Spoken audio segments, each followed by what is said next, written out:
I'm joined by Kadeem France from Loathe. Their new album, I Let It In and It Took Everything, is out now. Kadeem, how's lockdown been treating you, man?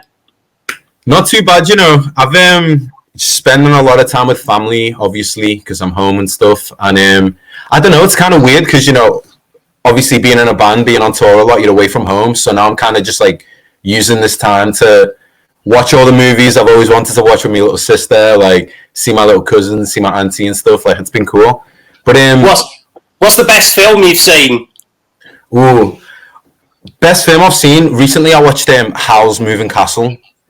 Oh, the Ghibli film. Yeah. I watched that for the first time ever because, like, I'm a really big fan of Studio Ghibli, but I've never watched that film. But I watched that. Also, watched Akira with my little sister. I showed her that for the first time ever. I'm like slowly trying to get it into anime. But yeah. Amazing. Akira always blows my mind because it's from the late 80s, but in terms of its graphic and its approach and its story, it's also relevant. It's so mad, like, when you say that, like, to think it looks amazing now to us. Like, imagine what that looked to people back then. Like, that must have been mind blowing. Like, it's so insane.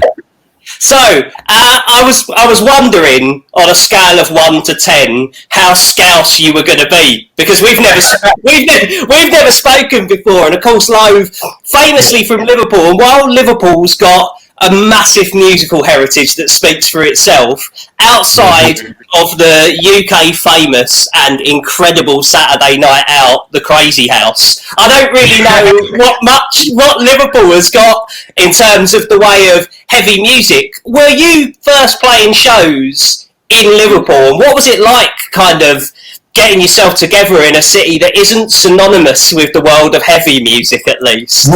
Yeah, no, there was like a lot of bands like there's this band called Carson City.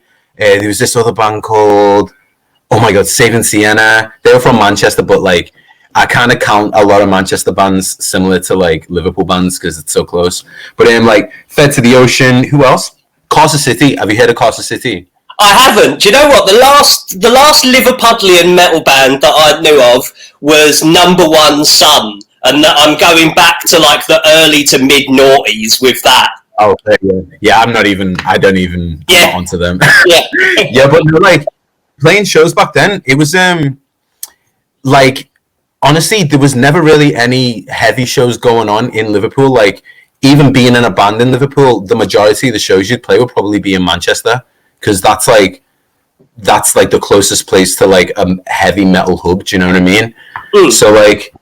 It really depends, but like that's why it's so crazy now. Coming back now that like there's so many new bands, and I feel like almost like the Liverpool scene's been rebirthed. Like there's bands like God Complex, obviously, like there's just so many bands that are coming about now, and it's like it feels like a family. Like it's never felt like that before. You know what I mean? There was never really that many gigs back in the day, like heavy gigs in Liverpool, other than like as I said, Carson City. So to have this new like breed of metal or whatever in Liverpool, it's just like a really cool thing to be a part of. Yeah. So something that is really standing out about the new record in particular, because it was kind of there on the Cold Sun, but especially on the new record, is that it's really eclectic. Like it's really fearless in terms of where it wants to go, and I think that's a very 2020 attitude. Is that the attitude that exists within Loathe? Absolutely, yeah. As I've said before, this album was probably the first time ever that we've like fully just went in to the studio just wanting to create what's true to us. And like obviously it's been so long since we released The Cold Sun, and like, we've grown up a lot since then. We've listened to a lot more different music since then, just matured in what our tastes are and everything. And I feel like that really shows on the album. And to have like to be able to be that true to ourselves musically, and to also have people like to have the album have such an amazing reception that it's had, it's like so amazing for us, and it opens like so many more creative doors for us to go down, and we can just kind of like really experiment with things in a proper way. Like I feel like, I don't know, before we released the album, we had no idea how people were going to take it. Like we didn't know how open-minded our fans were, but now to have that feedback is like, it's so empowering, and like just makes us want to create more and do more outside the box things, Yeah. I know people always, quite rightly, get a bit paranoid when it comes to people saying things like maturity, because there's a connotation that it gets more boring, more grown up. Like, while there's definitely a lot more going on, I really think it's, from where I sit, it's important to point out that it's a heavier record than The Cold Sun as well, I think. Absolutely, yeah. It's definitely heavier, like, and that's what I mean, like, a lot of this album is, like, there's so many different vibes in this album, but, like, it's honestly just the tip of the iceberg. Like, I feel like there's a lot of songs that didn't make this album that are heavy, like, so much more heavier, and then there's obviously a lot more stuff on the lighter side, and I really just can't wait to, like, show people more of what we can do. Yeah, that's quite a refreshing viewpoint from someone who provides the harsher vocal and the harsher sound from the vocal side of Loathe. Yeah, no, because that's what I mean. Like, we honestly, all of us in the band, we listen to so many different types of music, like, from, like, R&B to hip-hop to house music to, like, literally anything, old school garage, grime, like, there's so many different genres that we listen to, and that's, like, I don't know, I just try and appreciate all different types of music, you know. And I feel like, again, going to maturity, that's a thing that happened a lot more with me in the past, like, 2-3 years. So yeah. Like, as one of the other things about drawing from loads of different influence that I love about Loathe is your look and your aesthetic as a band. Like, the album cover, the merch, everything about it couldn't be further away from kind of Skulls, Blood and Fire and that traditional heavy metal thing. Like, where does that come from? Where does that kind of modern aesthetic come from? Honestly, it's like, it's just a mixture of, like, we like to take a lot of stuff from, like movies and, like, big, like we're very, like, about our, like, theatrics and stuff like that. So, like, I think that in, like, an artistic way is where I don't know, I'm trying to pinpoint, like, we're big on just, like, colors and, like, vibes, do you know what I mean? As opposed to, like, the big, the album cover needs to be this photo and the guy's standing there and he's got, did you know what I mean? We're just, like, like, for example, like, the album artwork for I Let It In was kind of, not last minute, but it was, like, we were in Japan last year. And I don't know if you ever heard of a place called Team Labs. It's like this, it's kind of like an art museum in a way, but you kind of walk through it and you experience it, like, firsthand. You'll, like, walk through a room and there'll be, like, lights dangling about. Like, do you know have you seen the album artwork, obviously? Like, yeah, of course. Yeah. Like, we visited that place and we were just like, this literally encompasses, like, everything we think and feel when it comes to I Let It In, and it took everything, and it only made sense for it to happen like that. Like, a big thing with us is just kind of, like, what you're feeling in the moment, as opposed to, like, standing back and over analyzing things and putting yourself in a box, like, oh, we're a band that plays this type of music, so we need to look like this, we need to have artwork like this, you know what I mean? We're just a very feeling based band, if that makes sense. Yeah, it really does, because there's a shared vibe amongst it, even when it goes into different areas. If I asked you to describe that vibe for someone that had no idea, how would you describe that vibe in terms of the look and how it relates to the music?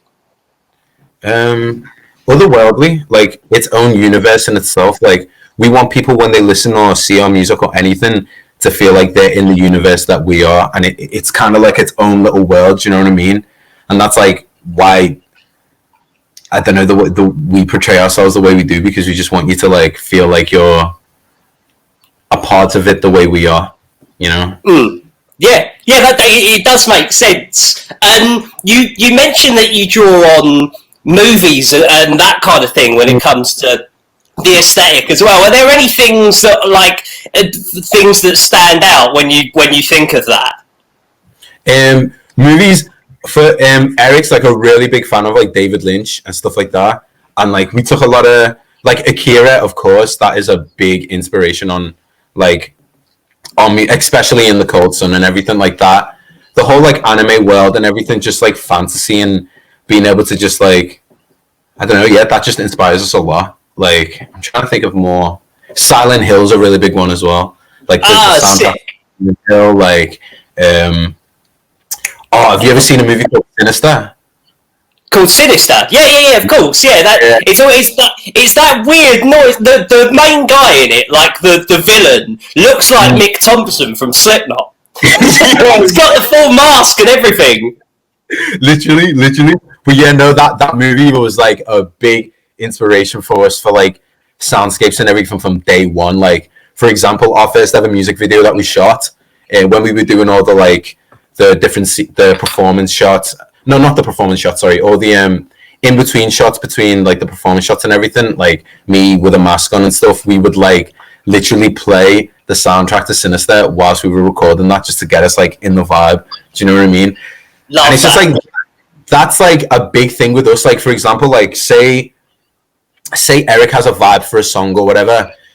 There'll be a scene from a movie or like how it looks visually and how the soundtrack goes with it. He'll be like, I want to encompass that feeling in this song, and then we'll just work from there. And how does that work with your lyrical narrative? Because yourself and Eric both got, like, I've always wondered how lyrics work as a duo, and if there is an overall arching theme, because it feels like I Let You In is much like its musical canvas, kind of unafraid to go wherever it needs to go. Yeah, well, like with lyrics, we kind of all write lyrics. Like, for example, there's a lot of songs on I Let It In that are very sentimental to Eric lyrically. Like, a lot of like songs that are sentimental to Faisal and to me and to Connor. Like, we like to just like all collaborate, and when we'll have like a story or a theme for what we want the album to be like, and then we'll just kind of like pull from personal experiences, and then also all the like the comic world, the fantasy world that we're into, and just kind of like blend that all into one. I love that, man. It's fascinating to me, man. Like that you can have something that is so out there and draws from not your usual inspirations as well. Yeah. Like it's killer to hear that you draw in from loads of different places. The thing is, like, so I moved out to the States in 2017. So all I've seen for the last couple of years within the communities that I follow and keeping in with what's going on back in the UK is your reputation as a live band growing. So it's got to be a killer to have a new record out. It's been out since February. You've got to be chomping at the bit to be taking these songs on the road. Yeah, oh my God, man, you have no idea. I feel so lucky that we got to actually tour we did like a UK headliner just before this whole coronavirus thing happened, and so like I just feel so lucky that we've been able to actually like tour our album and stuff, and I feel so bad for the bands that have like released albums this year and obviously haven't had to do been able to do their proper touring cycle and everything. Like, I really feel for them, but like, yeah, I really can't wait to just do more, man. I want to go Europe. I want to go to America. Like, I just want to. And we had a lot of plans for this year, but obviously, you know, with everything that's going on, it is what it is. But you were going to come to the States. That was on the plans. I don't want to say anything. It's all right. Okay. All right. I won't get you in trouble. I promise. literally having to eat your clothing to stop you speaking. But it is a strong chance. I'll just say that, a very, very strong chance.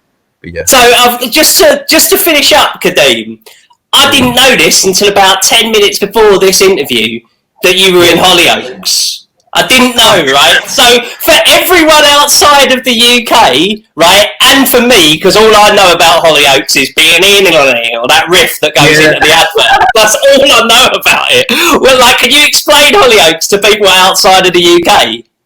Yeah, basically, it's just like a soap, like a regular show that, like, I don't know, it's so cringy when I look back on it now, but it's just like a UK soap opera that like is really, really. I mean, I wouldn't say it's as popular now, but like back in the day, it used to be popular. Yeah, I got to work in the background a few times. I got paid to walk in the background. It was cool. Easy money, mate. Easy money.